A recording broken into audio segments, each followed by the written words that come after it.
आप सभी व्यूअर को मेरा नमस्कार, आदाब एवं सत श्री अकाल। मैं डॉक्टर विजय वर्मा और आप देख रहे हैं आपका अपना चैनल बेट हेल्थ केयर। आज का जो हमारा वीडियो है बेसिकली मैंने पैरालिसिस के ऊपर इसको फ्रेम किया है। आज के वीडियो में हम बात करेंगे कि जो पशुओं में पैरालिसिस हो जाती है, कौन कौन से ऐसे कारण होते हैं जिसकी वजह से पशु में पैरालिसिस हो जाती है। क्योंकि किसी भी एनिमल्स में जो पैरालिसिस होती है, अगर उसका काज आपको नहीं पता होगा तो उस परिस्थिति में आप अपना अनुमान नहीं लगा पाओगे कि ये पशु सही होगा कि सही नहीं होगा, या सही होगा तो कितने दिन में सही होगा।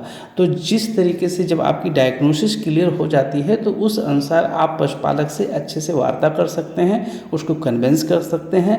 अब किसी भी एनिमल्स में अगर पैरालिसिस हो गई है तो ये जो 5 काज मैं आपको बता रहा हूँ, इन 5 काज में से आपको ज़रूर ढूंढने की कोशिश करना चाहिए, उस पर आपका फोकस होना चाहिए। ये 5 कौन कौन से काज हैं। पहला काज है हमारा मैस्टाइटिस। अगर किसी एनिमल में मैस्टाइटिस होता है तो कई बार उसमें कुछ ऐसे हमारे बैक्टीरिया डेवलप हो जाते हैं कि जो टॉक्सिन्स रिलीज करते हैं, और ये टॉक्सिन्स उस एनिमल्स में पैरालिसिस काज करती है। जो दूसरा काज होता है वो होता है मेट्राइटिस। अगर किसी एनिमल्स में मेट्राइटिस हो गया है तो मेट्राइटिस की स्थिति भी वैसी ही होती है जैसे मैस्टाइटिस में होता है। इसमें कुछ बैक्टीरिया होते हैं जो टॉक्सिन्स रिलीज करेंगे, और ये जो टॉक्सिन्स होते हैं वो न्यूरोटॉक्सिक नेचर के होते हैं, जिसकी वजह से हमारा जो एनिमल होता है वो पैरालिसिस में चला जाता है। जो तीसरा काज होता है वो मेटाबॉलिक डिजीज़ का होता है। बहुत सारे ऐसे डिजीज आप जानते हो, जैसे आपने देखा होगा मिल्क फीवर के केस में देखा होगा, अगर किसी एनिमल्स में कैल्शियम की कमी हो जाती है, और ये स्पेशली आप देखने को पाएंगे जब एनिमल पार्चुरेट किया रहा होगा जल्द में 2, 4, 10, 15 दिन के अंदर, तो उस कंडीशंस में आप सस्पेक्ट कर सकते हैं कि ये क्या है। दूसरा, अगर किसी एनिमल में मैग्नीशियम की कमी हो जाती है, ये बेसिकली आपको ग्रास टिटेनी के नाम से या विंटर टिटेनी के नाम से भी आप इसको जानते हैं, तो उस केस में भी पैरालिसिस होती है।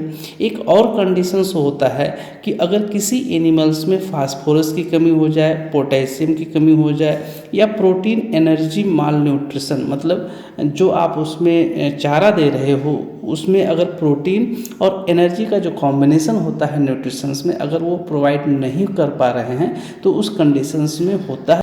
लेकिन ये जो फास्फोरस की कमी, पोटेशियम की कमी या प्रोटीन एनर्जी की कमी की वजह से अगर पैरालिसिस होता है, ये केस ज़्यादा आपको हीफर में देखने को मिलेगा। इसके अलावा एक चौथा कार्य होता है, अगर किसी एनिमल का जो मस्कुलोस्केलेटल सिस्टम होता है अगर उसमें कोई प्रॉब्लम्स आती है तो उस वजह से भी एनिमल पैरालिसिस में चला जाता है।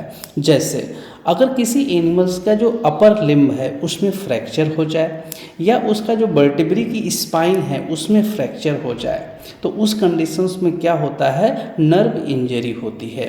नर्व इंजरी और भी कई कारण से हो सकते हैं, जैसे आप देखते हैं एक बोला जाता है कॉविंग पैरालिसिस। कॉविंग पैरालिसिस का मतलब क्या होता है कि कोई एनिमल्स ऐसा है जो प्रेग्नेंट है और पार्चुरेशन के समय अगर उसके बच्चे की साइज बहुत ज़्यादा होती है तो उस कंडीशंस में वो क्या करता है कि जो नर्व जब निकल रहा होता है बच्चा, तो इतना प्रेशर क्रिएट करता है, तो उसकी वजह से या तो वहाँ पे इन्फ्लामेशन डेवलप हो जाती है नर्व के आसपास की एरिया में, नहीं तो नर्व की क्रशिंग हो जाती है, तो उसकी वजह से भी एनिमल पैरालिसिस में चला जाता है, जिसको बेसिकली कॉविंग पैरालिसिस कहते हैं। इसके अलावा अगर ग्लूटियल रीजन में ग्लूटियल एब्सेस का फॉर्मेशन हो जाता है तो कई बार उस वजह से भी एनिमल पैरालिसिस में चला जाता है। इसके अलावा कुछ आइट्रोजेनिक काज होते हैं, जैसे कोई जो वेटनेरियन है अगर वो जो उसके ग्लूटियल रीजन में अगर वो आयरन इंजेक्शन देते हैं तो उसकी वजह से कई बार सियाटिक नर्व जो होती है वो डैमेज हो जाती है, और सियाटिक नर्व जब डैमेज होती है या वहाँ पे कंप्रेशन होता है तो उसकी वजह से भी एनिमल पैरालिसिस में चला जाता है। इसके अलावा मस्कुलोस्केलेटल सिस्टम में एक प्रॉब्लम्स और मैंने फील्ड कंडीशंस में देखी है कि कई बार जो हमारा पशुपालक होता है अगर उसका पशु हीट में आता है और जब वो नेचुरल एआई कराने के लिए बुल के पास ले जाता है तो जो वहाँ का वर्कर होता है वो क्या करता है, एनिमल के अगले पैर को बांध देता है, और जब बुल उसके ऊपर माउंट करता है तो कई बार वो अपना बैलेंस नहीं मेंटेन कर पाती है, तो उसकी वजह से क्या होता है कि या तो हिप डिसलोकेशन हो जाता है या गिर जाती है तो उसके पैर में फ्रैक्चर हो जाता है। या मैंने कई बार ऐसे भी कंडीशंस देखे हैं कि वो जब माउंट करने के बाद वो इतना प्रेशर क्रिएट कर देते हैं कि उनकी जो पेल्विक गर्डल होती है उसमें क्रैक आ जाता है, तो उसकी वजह से भी एनिमल पैरालिसिस में चला जाता है। इसके अलावा जो पांचवा काज होता है जिसको मिस्ट्री बोला जाता है, पांचवा जो एम है उसका मतलब मिस्ट्री है। इसमें आप कुछ भी कर लेंगे लेकिन सामान्य तौर पे फील्ड कंडीशंस में आप पता नहीं लगा पाएंगे कि एक्चुअली में पैरालिसिस का काज क्या है। एक्चुअली में जो पशुओं में पैरालिसिस होती है जिसके जो काज मैंने बताने की कोशिश किया, ये जो 5 एम होते हैं, पहला मैस्टाइटिस होता है, दूसरा मेट्राइटिस होता है, तीसरा मेटाबॉलिक डिजीज होता है, चौथा मस्कुलोस्केलेटल सिस्टम में कोई प्रॉब्लम्स आ जाती है। इसके अलावा जो पांचवा काज होता है वो मिस्ट्री होता है, मतलब इसके जो एक्चुअल काज होते हैं वो हमको पता नहीं होते हैं, या ऐसे समझ जाइए कि फील्ड कंडीशंस में हम उसको पता नहीं लगा पाते हैं। एक्चुअली में भैंसों में और गायों में पैरालिसिस के इन सब से हटके एक और कारण होता है, वो होता है टिकटॉक्सिकोसिस का। बहुत सारे ऐसे पैरासाइट्स होते हैं जो अपने सलाइवा में ऐसे टॉक्सिन से रिलीज करते हैं जिसकी वजह से जो हमारा एनिमल होता है वो पैरालिसिस में चला जाता है।